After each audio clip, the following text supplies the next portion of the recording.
салом ба ҳама барсаманҳо ва мухлисони барсатиҷӣ. Бошгоҳи Каталонӣ аллакай барои пурқувват кардани ҳайат якчанд бозингаронро ба даста ҷалб кард. Мисоли онҳо Кесе ва Кристенсен мебошад. Мухлисон аз ин қаноатманд набуда боз талаб доранд ки дар дигар мавқеъҳо бозингарониботаҷриба харида шаванд. Дар ин маврид ман хабарҳои муҳим бобати гузариши Роберт Левандовски, Кунде, Де Йонг ва ҳамчунин Рафиня ва Бернардо Силва ҷамъ овардам. Танҳо аз манбаъҳои боваринок маълумот гирифта шудааст. Баъди тамошои ин навор шумо мефаҳмед ки то куҷо даста дар гуфтушунидҳо муваффақ шуда истодааст ва киҳо ба Барса пайваст мешаванд. Акнун бошад ба роҳат шинед, оғоз мекунем. Дӯстон, канали Барсатиҷӣ дар Телеграм ва Инстаграм низ фаъол мебошад. Аз шумо хоҳиш мекунем ки ба канали мо обуна шуда моро пайгир бошед. Хабарҳои тозару саривақтӣ аз канали Барсатиҷӣ бифаҳмед. Силкаи мо дар зери навор гузошта шудааст.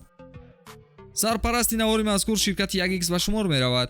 Дар 1x регистратсияи осон, пур кардани маблағ аз тамоми гӯшаи канори дунё, вале аз ҳама муҳим бонус то $100 дар аввалин пардохт бо промокоди Барсатиҷӣ.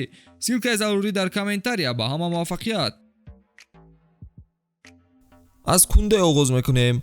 Жюл Кунде яке аз ҳадафҳои асосии Барса дар тобистони соли ҷорӣ ба ҳисоб меравад.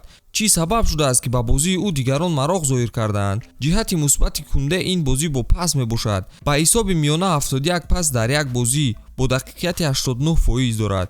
ин нишондоди баланд ба ҳисоб меравад. Шояд қадди ӯ каме суоломез бошад, 178 сантиметр.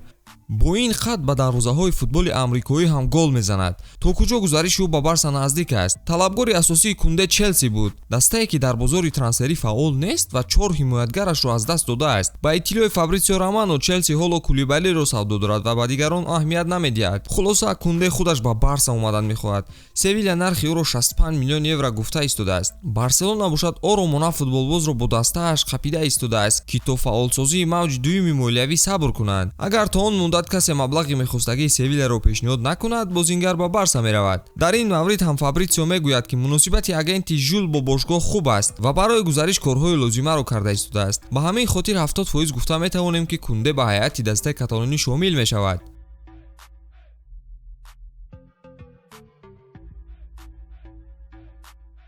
дар бобати Де Йонг ва Бернардо Силва кӯтоҳ ва фаҳмо гуфта мегузарем. Харидорӣ кардани Бернардо аз фурӯхтани Де Йонг ки тарки даста кардан намехоҳад вобастагии калон дорад. Эмиу то ҳол муддаии асосӣ барои ба даст овардани ӯ ба ҳисоб меравад. Френки чандин маротиба қайд кардааст ки дар даста мемонад ва ба ҷое рафтан намехоҳад. Маълумоти мазкурро Фабрицио Романо низ тасдиқ кард. Ӯ гуфт ки ба Френки ҳама чизи ба Барса алоқа дошта писанд аст ва ин даста дастаи орзуҳои ӯ мебошад. ҳамчунин президенти бошгоҳ Лапорте низ қайд карда буд ки Де Йонг дар даста боқӣ мемонад. ҳарчанд гуфта шуда буд ки новобаста аз изҳороти президенти даста гуфтушунидҳо бо тими англисӣ идома доранд. агар ҷиддӣ гӯем ду роҳи ҳалли масъала вуҷуд дорад. ё Де Йонг маоши худро ки айни ҳол тақрибан 19 миллион евро аст кам мекунад, ё ба маблағи 80 миллион евро фурӯхта мешавад. дигар вариант вуҷуд надорад.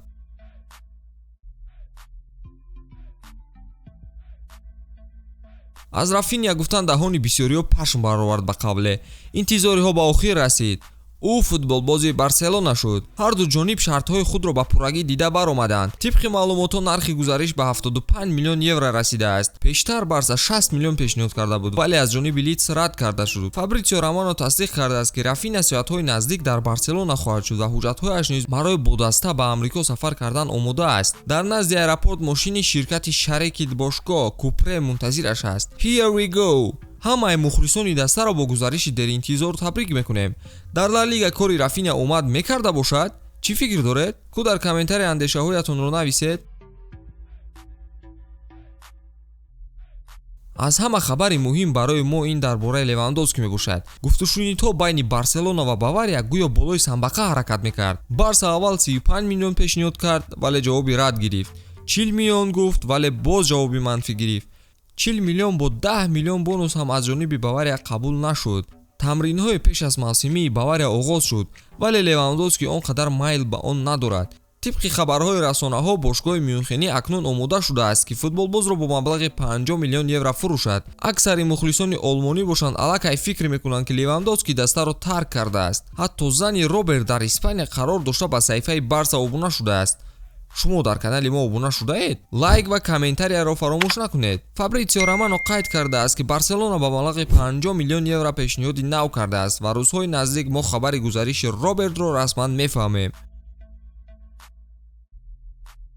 ба ҳамин видеои имрӯзаи мо ба охир мерасад. Мо хайру хуш намекунем, чунки як навори таҳлилии дигаре ҳам имрӯз пешкашатон мекунем. моро пайгир бошед.